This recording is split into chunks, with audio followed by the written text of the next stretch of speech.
Ladies and gentlemen, the play is the thing. With your host, Judy Sleed.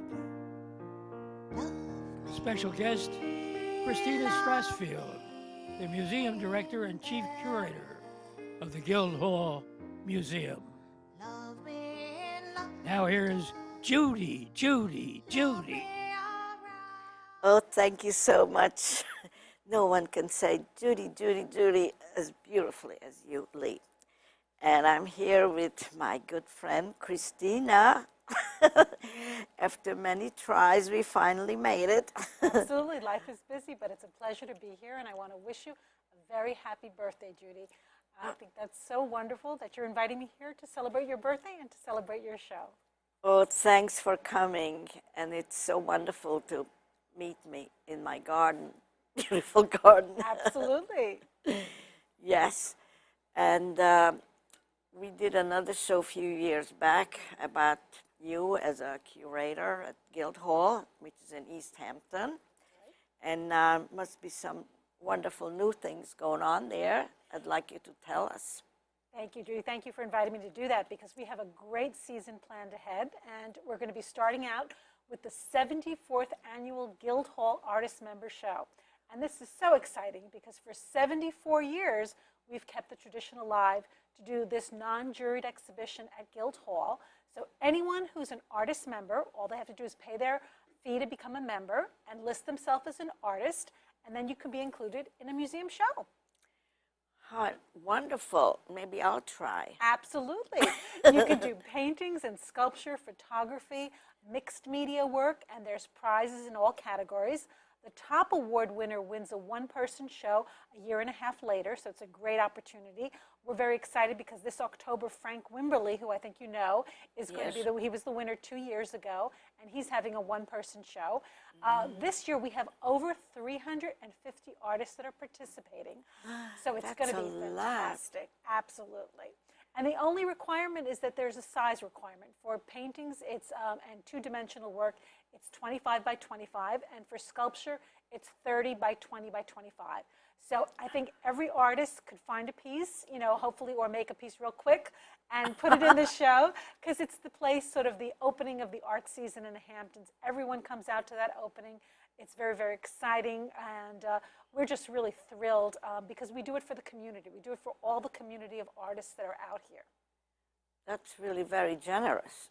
It is, because, a lot of museums started out doing member shows, and over the years what's happened is they turned it into a juried show, or they just eliminated it totally.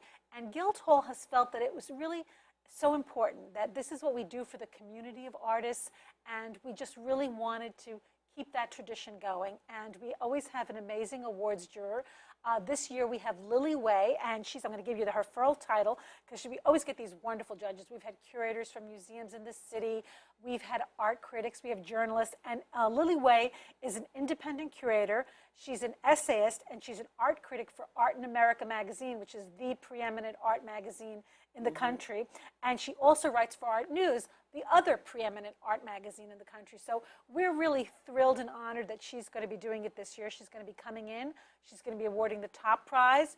There's also a prize for best photograph, best work on paper, best mixed media, best landscape, best abstract, and best new artist to the show. So if you haven't been part of the show and you want to do it, then you get an extra chance to win a prize.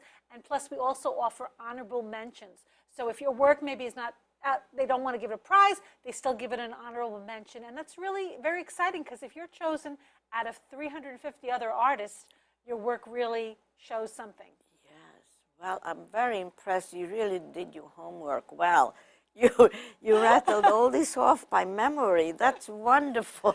Well, it's one of my favorite shows of the year, because, we get to see a lot of artists go away, as you know, and a lot of artists are busy working in their studio all winter, and they're toiling away, really dedicated to their art. And then what happens with the member show is they bring out a piece of artwork, and it's sort of like a presentation, a present for the community. And we sit there, and I look around, and I'm just always amazed at the abundance of talent that we have in this area. Out here in the Hamptons, everybody's talented. totally talented. And I think that, very innovative, very technically talented. So lots of innovations are always happening with the artists. And when I lay out the show, because all the work comes in, we don't know what's coming in. It all arrives, and then we have to hang it. We have to place it and make it work together. And that's not easy. That's a little bit of a hard task, but it's one of my favorite things to do. And then when you actually sit back and you look and you say, look at this piece, look at that piece, how wonderful this is. I like the way this was done. Something new comes to you every time you walk around that gallery, and that's exciting. Are you talking about the clothesline sale? No, the clothesline sale is every August. Oh, that's something else. That's something totally different, yes. Oh. But that's a wonderful thing, too, as well, because it's the first Saturday in August every year. And I believe this year it falls on August, I want to say 5th or 6th. I don't have the calendar in front of me. And that, again, is anyone who wants to participate can put in 5 different pieces of artwork. And actually, I believe pretty soon they're going to be mailing out the forms for that. So that's another wonderful thing that we do. That's a different one. Yes. Wow. For the community of artists. So you're giving the artists a lot of chances. We do. And we feel that we're a real community-oriented museum. We love to work with all of the artists, every single level, from the internationally known to your Sunday painter to everyone in between. We want to be there for them, and we're excited about that. Oh, well, the way you talk about anybody would get excited just by listening to you, which is wonderful. I love people who are enthusiastic about their job, and this is really your passion. It is. It really it's is. wonderful. I've wanted to be working in museums since I was young, a little girl, visiting museums as a child, and I still love being in museums. I love to go to museums on my off holidays. When I'm on holiday, I'll always go visit a museum. So you don't even consider this as work? Well, I don't know about that. We have to. Well, you have a lot of other things. We do. But I do want to say that we have 2 wonderful panels, which are really excited. On Saturday, May 19th, we're doing a panel called Grants and Funding for Artists. And so this is so important because, artists are always trying to raise money to do a project. And this time we have some great guests. We have Charlie Bergman, who's head of the Pollock Krasner Foundation.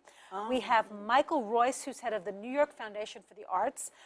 Michelle Stark, who is from the Suffolk County of Development.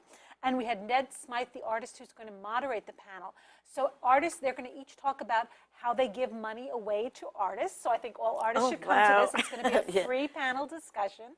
And then the artists will be able to ask questions of the people who are part of the panel. So it's a really great opportunity for all the artists. Are they going to help to fill out the grant papers? Well, not right then and there. That is a good question. But I believe that you'll be able to ask a question about it at that point.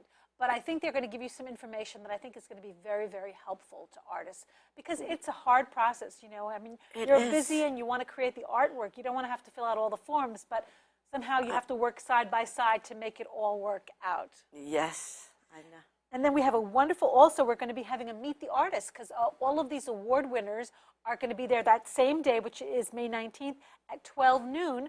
We're going to have a walkthrough of the galleries, and all of the artist winners will be able to talk about their work. And that's a lot of fun because you can ask the artist, what inspired you? What is your technique? How do you do this? And that's been a great opportunity. I think that I've learned so much from the artists having that one-on-one conversation with them. And I know the audience that comes to that lecture every year, because we do it every year, enjoys it. Well, I think once you look at a picture, if you have a chance to talk to the artist, you would appreciate the work more. I totally agree. Totally agree with that. Yes. You get more insight yes, to the process, right. to the technique, what was on their mind. And sometimes, our impression could be one thing, and then the artist tells us something entirely different. Yes, exactly. So I it enjoy happened that. with me once when I had an artist, and then he brought his pictures and asked me to describe it, and he said, that's good, but that's not what I have in mind. That's right. Of course, because we each bring something of ourselves to the painting, to the sculpture, to the artwork. And, we bring our own background into it. So, our own feelings, our own, stories. So I love that, to hear what they're thinking, what their ideas were, what their techniques were, what led them to that road, where they went to school, where they learned how to do this work, whether they were self-taught. I always find that their stories are very interesting. And that brings me to the next question, which is where did Christina get her passion from? Well, I really got my passion as a young girl when I was in school, and they would have trips.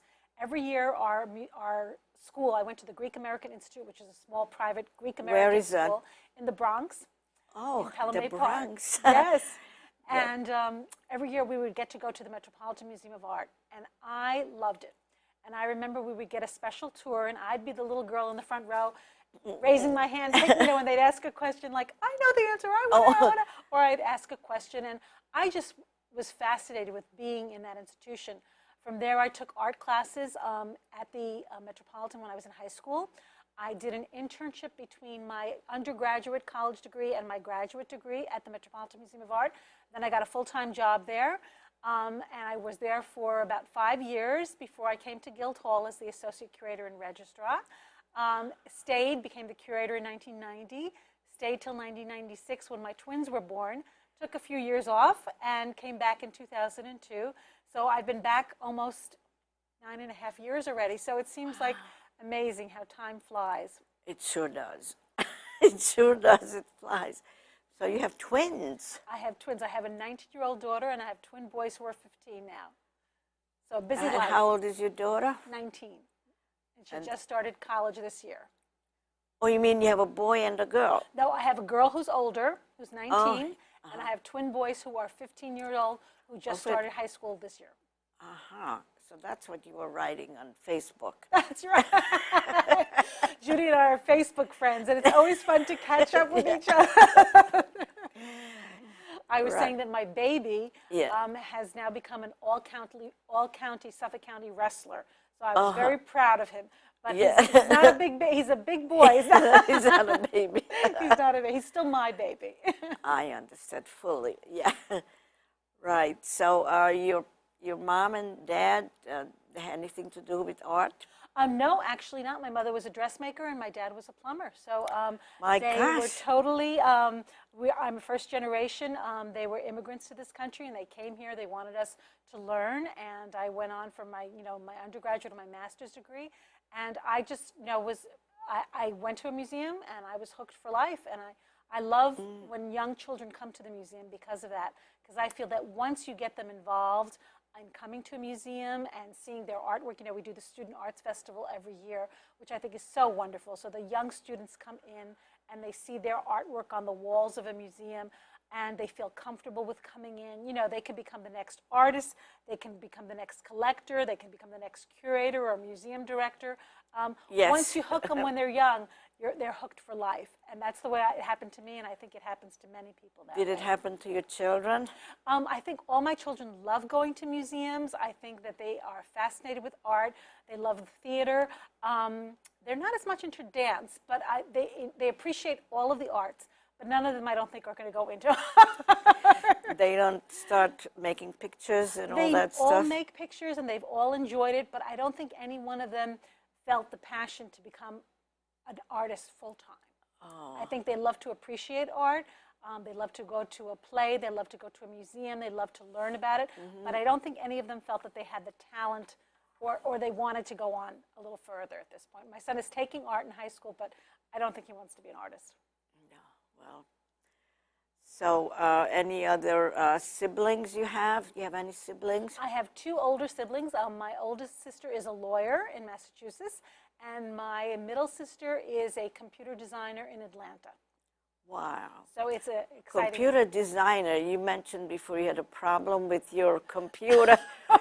Would she fly in to fix your computer? I don't think she would quite do that, but it's amazing how we think that we're going to become a paperless society.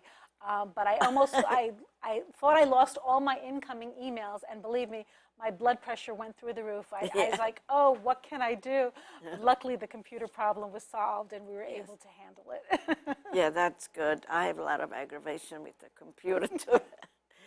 And I have lots of papers also. I always need my papers to keep me on track so I know what we're going to be doing and what's happening next. So, shall I ask you what you do for fun? You're going to tell me you go to museums? Well, I go to museums and I enjoy that. I love going to the beach. I love, I have a dog. I love walking my dog on the beach. I love music. I love all the arts. I love science. I love to read. I love biographies. Oh my gosh. So Me too. I love biographies. Yes. I'm always fascinated with people and their lives and, seeing what happened. I was just reading the biography of Steve Jobs, just fascinating about his life and his interest in computers and what he did and his designs. And it just really was quite an amazing, he was quite an amazing character and person and now a philanthropist and sort of a little bit of everything. So you enjoy doing your work at Guildhall. That's very apparent. I do. And do you go and look at the other things there? There's a John Drew Theater. Oh, absolutely. I think that Josh Gladstone does an amazing job programming the John Drew Theater. There's films, there's the opera. I don't know, have you gone to the operas there, Judy? No, Oh, I you didn't. have to go. Really? It's just such an amazing experience to see them in that high definition 3D. I went to, it's funny because we were in the city just recently and we went to see Warhorse with my boys, the play, and it was fantastic, and that's at Lincoln Center. So they had the opera that night. So I said, we should just get the cheap tickets and just go see it so that the boys, so our sons, could experience being at the opera for real. And it was really, I think they enjoyed it. We stayed for half. It was a little bit long for them because it was in French, but and they don't speak French. But I have to tell you, seeing it in the high definition on the screen is really wonderful, because if you're in the opera and you could afford those really expensive seats way up front, it's a great experience. But when you're way, way back, it's still a great experience. But I think that people will really get especially as an introduction to the opera, I think seeing it on the screen at the John Drew Theater is a real treat, and I would recommend it highly. So, of course, there's going to be plays at the theater this summer. There's going to be a film. There's going to be music, cabaret. I know that Patti LuPone is going to be there as well. They're performing, the cabaret artists. So lots of good things. Yes, yes. And lots of also other good things in the museum. Can I tell you a little bit about some of those? Oh, absolutely, yes. We're going to be having, for the first time, Judy, a video show. And the video show is going to be our first summer slot. That's going to be June 30th to July 29th. And we've got two guest curators for that, a woman named Lauren Cornell and a woman named Hannah Mugas. And they're selecting a number of video artists. So the whole museum is just going to be about video. So we're really excited because we feel like we're going to the 21st century and trying something a little different for the audience. Yes. And I hope that people will welcome it. We're going to have a panel, an opening panel that day, Saturday, June 30th, from 2:30 to 4, just before the opening. So you'll be able to meet the curators at that time. You're going to be able to meet some of the artists that they've selected, and then you'll be able to stay for the opening, have a drink, have some cheese, some crackers, and watch all the wonderful videos. And I think that's going to be a real treat, because people out here have been exposed to video on a smaller scale. I know that we showed a video when we did the Barbara Kruger show, and we've shown some video art. We showed a Carol Hunt video one year, but we haven't done it all inclusive. So I think having this introduction where the video art is going to be the main showcase, I think a lot of artists who are out here, and I think a lot of people who are out here are going to be kind of excited, because it will be something different. So I'm looking forward to that. It sure is. I like different things. And how do you let the people know that what's happening? Absolutely. If you're a member of Guildhall, of course, you'll get an invitation. But you can always go on our website. If you go to www.guildhall.org, you can sign up to be on Facebook, on Twitter, and so you can get information that way. You could also just look on our website. Again, the website has a lot of information. They have videos on the artists. There's a wonderful video on Eric Fischel, and Eric Fischel is going to be the second artist that we're showing this summer. Eric Fischel's show is going to open on August 11th. And it's going to run through October 14th, and the reception is going to be on the 11th from 4 to 6 p.m. And everyone knows that Eric Fischel lives in Sag Harbor, probably one of the most well-known artists of his generation, doing sort of neo-expressionist, realist art. Exciting work, very beautiful work, I think very intellectually oriented, because he's always dealing with people in his paintings, and the interactions between the people and what they're thinking and what they're doing. So social interactions, physical interactions, emotional interactions. So there's a lot of different layers to his painting, and I love that.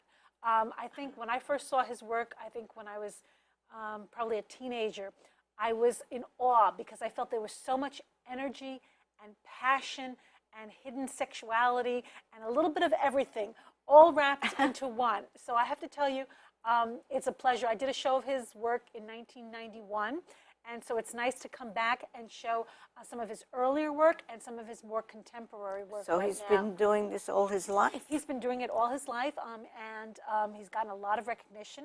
He's a Guildhall Lifetime Achievement Award winner in the visual arts, very well deserved, and a very interesting artist. And he's going to actually be talking on Wednesday, August 15th at 8 p.m. So I think that's going to be exciting too.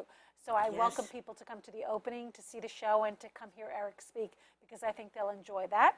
And another artist that we're going to be showing this summer is a great sculptor named Strong Cuevas, who does amazing work. She's going to be in the sculpture garden, which is just What's off her the name parking. again? Strong Cuevas. That's a lady? It's a lady. Strong. Yes, Her first name is... actually, her first name is Elizabeth, but when she's showing her work, she goes by Strong Cuevas. And she doesn't want people to know whether she's a male or a female, because her work is very powerful.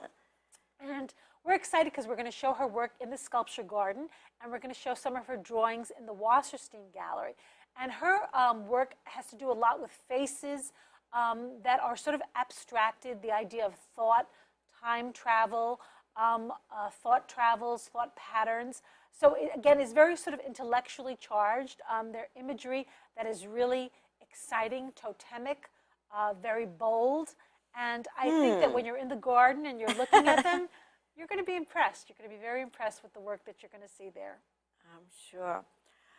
And I mean, we're talking about how you let people know besides that, but if just people just drive by Guildhall, would they be able to see what's going on there? Well, we do. We have two wonderful pylons, which are large sort of billboards, which tell you what happens.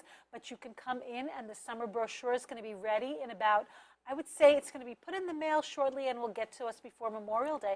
So you can pick one up at Guildhall. I believe that they're going to send it out in the mail to all of our members as well. You'll be able to pick it up. I think it's going to be put in dance papers one week, and I believe in the Star another week. So pick it up, because there's going to be a lot of exciting things both in the museum and the theater.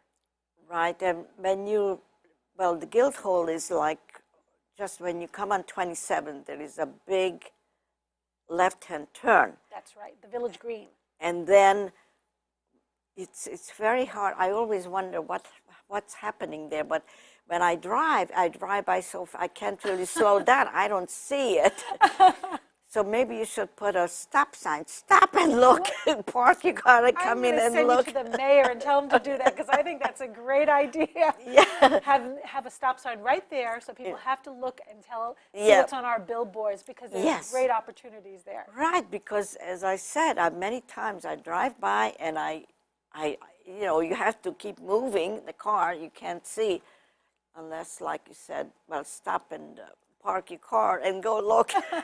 Well, stop, park your car, pick up the Summer Playbill, the journal, because that's really going to tell you everything that's going on, from the wonderful benefits. There's a garden benefit that's happening, so if you love gardening, you'll be able to see some special gardens. There's the Clothesline Art Sale. There's all the museum programs and the theater programs as well. I suggested to Josh Gladstone once that he should put like a big neon sign there, and he said the town wouldn't allow him They would not, unfortunately. That would be great, though. I think being able to have that recognition, I think, you know, we're a beautiful building, and we're set in the historic district of town. So they don't want any neon lights, and they don't want that kind of sort of signboards, but I wish we could. It's been a delight having you. You are a very up person, which is great. You talk about not only your own work, but about everything else. You have such enthusiasm. It's wonderful. So I wish you all the luck which you have, you know, with all the programs, and I'm glad you were able to come and talk about it. Thank you, Judy. I really appreciate it. So it is, we are in a different room, so I have Time to, is a little different. Well, Yeah. again, if anyone wants more information, they can, of Yeah. course, go to our website, which is Yeah. www.guildhall.org. Yes. The phone number at Guildhall is 631-324-0806. That's 324-0806. 0806. And you can Yeah. ask for the theater, you can ask for the museum, you can ask for the special events, and you can go on Facebook. You can friend us on Facebook, and you can get updates that way. And it's really a full summer of events, so you can really be at Guildhall You'll never almost be- every night. Yeah, you'll never be bored. You won't be bored. I think you'll find Yes. something for every interest. Right, and you should just buy a bed and park it in front of Guildhall so you don't have to Sometimes leave. we feel like that, and I think they're Yeah. great opportunities for everyone, so it is good. So, of course, we were talking to Christina Strassfield from Guildhall. And again, it was really, look, I look good. My profile is nice.